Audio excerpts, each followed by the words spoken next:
فرض ہے من استطاع الیہ سبیلا، جو راستے کی استطاعت رکھے، یعنی سفر حج برداشت، سفر حج کے اخراجات برداشت کرنے کی صلاحیت و استطاعت جس کو حاصل ہو،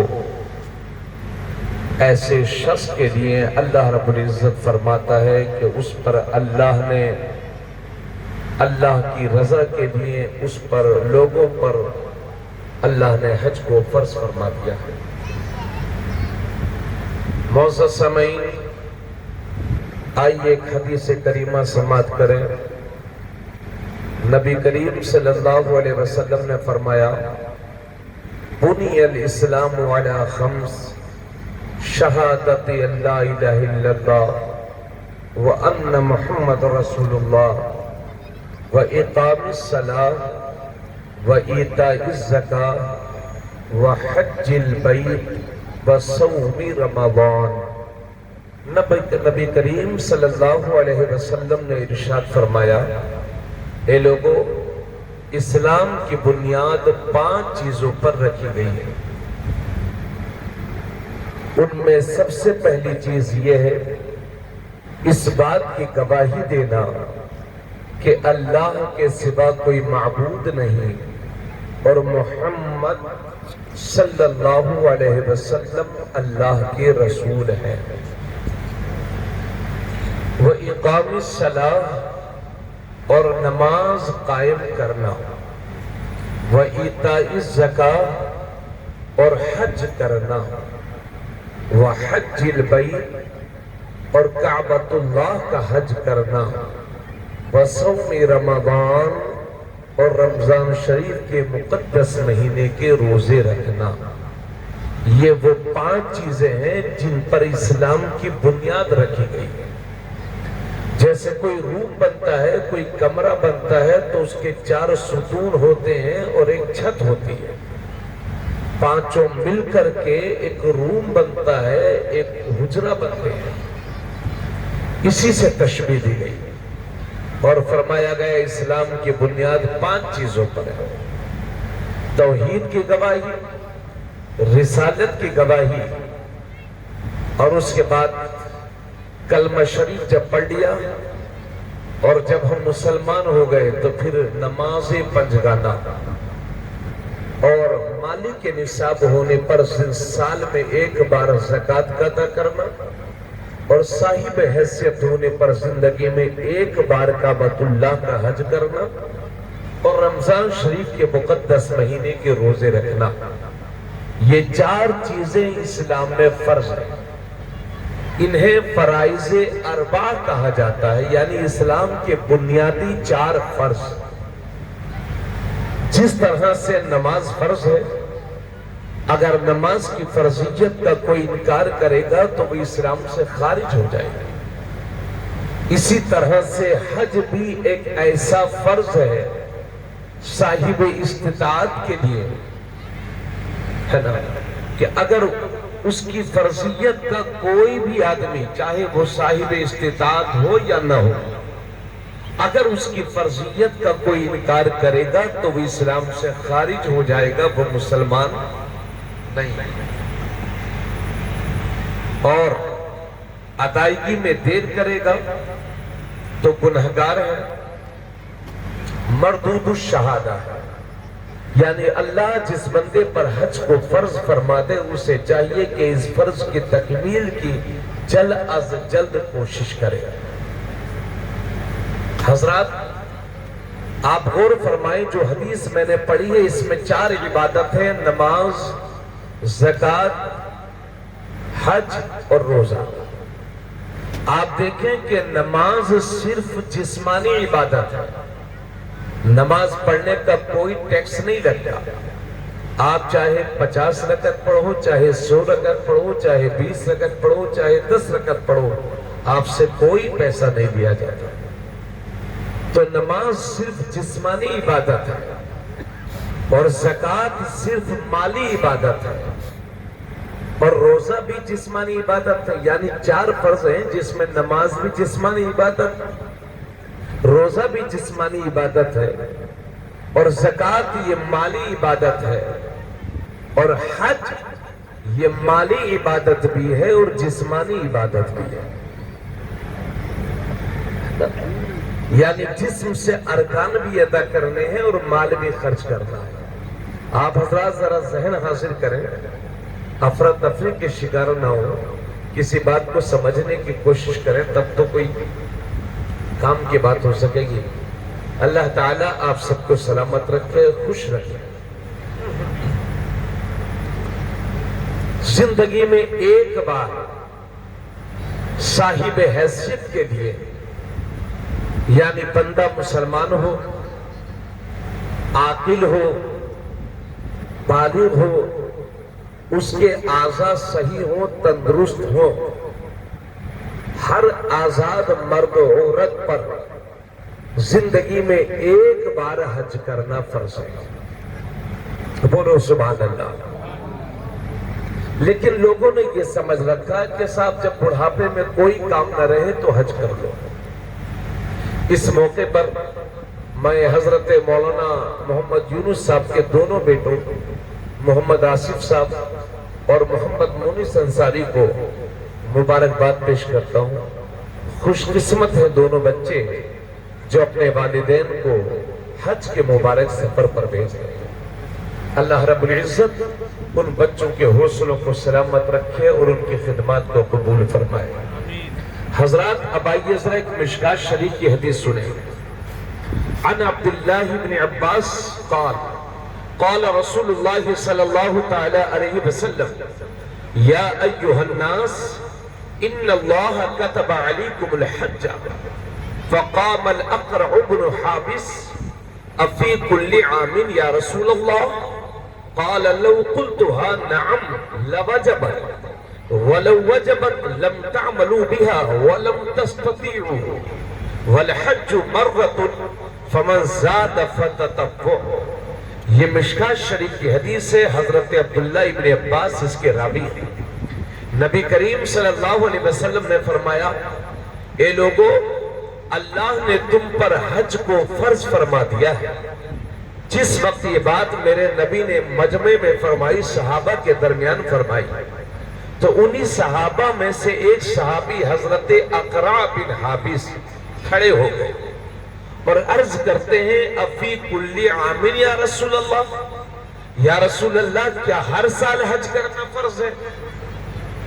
اور مسلم شریف کی روایت یہ ہے، ذرا غور سے سنیے، غور سے توجہ سے سنیے، اور مسلم شریف کی روایت میں اس طرح ہے کہ جب میرے نبی نے فرمایا اے لوگو، اللہ نے آپ پر حج کو فرض کر دیا ہے، تم لوگوں پر حج کو فرض کر دیا ہے، تو ایک صحابی حضرت اقرع بن حابس کھڑے ہو گئے اور عرض کرتے ہیں یا رسول اللہ افی کل عام یا رسول اللہ، یا رسول اللہ کیا ہر سال حج کرنا فرض ہے؟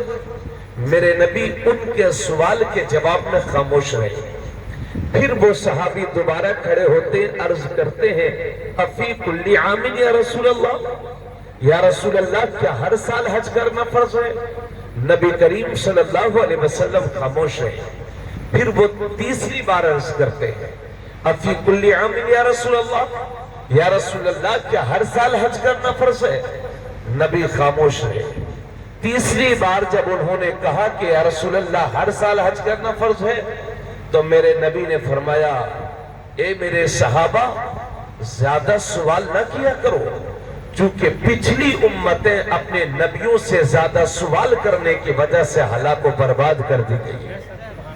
حضرات اس کے بعد میرے نبی فرماتے اے میرے صحابی، تم بار بار یہ پوچھ رہے تھے یا رسول اللہ کیا ہر سال حج کرنا فرض ہے، کیا ہر سال حج کرنا فرض ہے، کیا ہر سال حج کرنا فرض ہے؟ فرماتے ہیں قلتھا نعم، اگر میں تمہارے سوال کے جواب میں ہاں کہہ دیتا لوجبت، تو ہر سال حج کرنا فرض ہو جاتا، وَلَوْ وَجَبَتْ لَمْ تَعْمَلُوا بِهَا وَلَمْ تَسْتَطِيعُوا، اور اگر ہر سال حج کرنا فرض ہو جاتا تو تم ہر سال نہیں کر سکتے تھے، اس کی استطاعت تم میں نہیں تھی کہ ہر سال حج کر سکو۔ والحج مرۃ، لہذا زندگی میں حج ایک بار ادا کرنا فرض ہے۔ فمن زاد فتطوع، اس کے بعد جب بھی حج کریں گے اللہ نفلی حج کا ثواب عطا فرمائے گا۔ سبحان اللہ، سبحان اللہ، یا رسول اللہ، زندہ آباد، زندہ آباد۔ اس سے یہ بھی پتہ چلتا ہے، غور فرمائیں گے سب حضرات، توجہ فرمائیں گے، اس سے یہ بھی پتہ چلتا ہے کہ ان مولویوں کے عقیدے گندے ہیں جو یہ کہتے ہیں کہ اللہ نے اپنے نبی کو طاقت نہیں بخشی ہے۔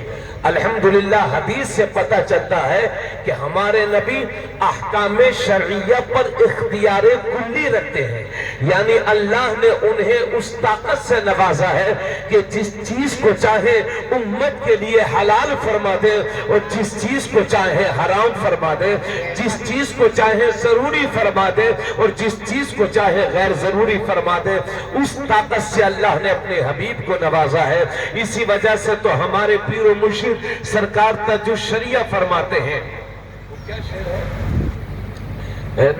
نبی مختار کل ہے، جس کو جو چاہیں عطا کر دیں، جس کو جو چاہیں عطا کر دیں۔ حضرات تو یہ ہمارے بریلی شریف کا عقیدہ ہے، سرکار تاج الشریعہ فرماتے ہیں۔ حضرات یہ ایک حدیث آپ نے سماعت کر لی، اب ذرا ایک دوسری حدیث سماعت کریں۔ حضرات غور فرمائیں، یہ بھی مسلم شریف کی حدیث ہے، یہ ترمذی شریف کی حدیث ہے۔ عن عبداللہ بن مسعود قال قال رسول اللہ صلی اللہ تعالی علیہ وسلم تابعوا بین الحج والعمرہ فإنہما ينفیان الفقر والذنوب كما ينفی الکیر خبث الحدید والذهب والفضة وليس للحجة المبرورة ثواب إلا الجنہ۔ حضرت عبداللہ بن مسعود رضی اللہ تعالی عنہ سے روایت ہے، وہ فرماتے ہیں کہ نبی کریم صلی اللہ علیہ وسلم نے فرمایا تابعوا بین الحج والعمرہ، اے لوگوں حج اور عمرہ یہ کے بعد دیگرے ادا کرو، حج بھی کرو عمرہ بھی کرو، ہے نا، حج اور عمرہ یہ کے بعد دیگرے ادا کرتے رہو، کیونکہ یہ دونوں یعنی حج اور عمرہ گناہوں کو اور غریبی کو اس طرح سے مٹا دیتے ہیں جیسے بھٹی لوہے چاندی اور سونے کے میل کو دور کر دیتی ہے، اسی طرح سے حج اور عمرہ غریبی اور گناہوں کو دور کر دیا کرتے ہیں۔ سبحان اللہ، سبحان اللہ۔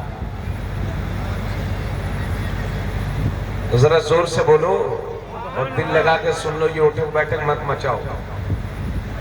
یہ کوئی 10 بیویوں کی کہانی کی 10 بیویوں کی کہانی جو کتاب ہوتی ہے اس کا کوئی قصہ نہیں ہے، یہ حدیث شریف ہے، سمجھنے کی کوشش کریں۔ تو نبی کریم صلی اللہ علیہ وسلم فرماتے کہ حج اور عمرہ گناہوں کو اور غریبی کو اس طرح سے دور کر دیتے ہیں جیسے بھٹی لوہے چاندی اور سونے کے میل کو دور کر دیتی ہے۔ اور نبی فرماتے ہیں وَلَيْسَ لِلْحَجَّةِ الْمَبْرُورَةِ ثَوَابٌ إِلَّا الْجَنَّةِ، اور حج مبرور کا بدلہ صرف اور صرف جنت ہے، حج مقبول کا بدلہ صرف اور صرف جنت ہے۔ اس کی تشریح کروں اس سے پہلے بخاری شریف کی ایک حدیث اور سن لیں۔ عن ابی ہریرہ قال قال رسول اللہ تعالی صلی اللہ تعالی علیہ وسلم من حج للہ فلم یرفث ولم یفسق رجع کیوم ولدتہ امہ۔ یہ بخاری شریف کی حدیث ہے۔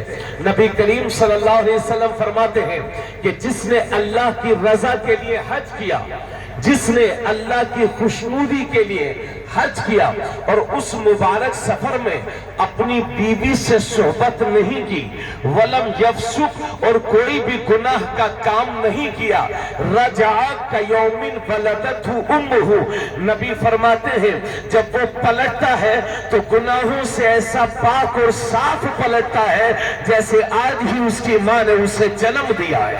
جیسے بچہ بغیر گناہ کے پیدا ہوتا ہے، بچہ جب پیدا ہوتا ہے تو گناہوں سے صاف اور پاک ہوتا ہے، اسی طرح سے